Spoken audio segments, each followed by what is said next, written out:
ನಿಮ್ಮ ಸಮಸ್ಯೆಗಳನ್ನ ಕೇಳಲಿಕ್ಕೆ ಬಂದಿರತಕ್ಕಂಥ ಸಭೆ.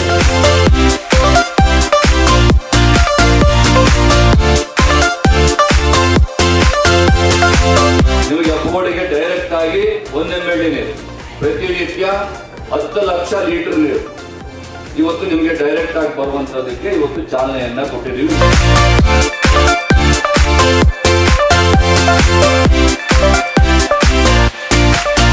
ನಮ್ಮ ಲೋಕಸಭಾ ಸದಸ್ಯರು, ಹೆಮ್ಮೆಯ ಸದಸ್ಯರು, ಯಾರು ಕೂಡ ಬೇಳೆತ್ತು ತೋರಿಸ್ಕೊಳ್ಳುವಂತ ಸದಸ್ಯರಲ್ಲ.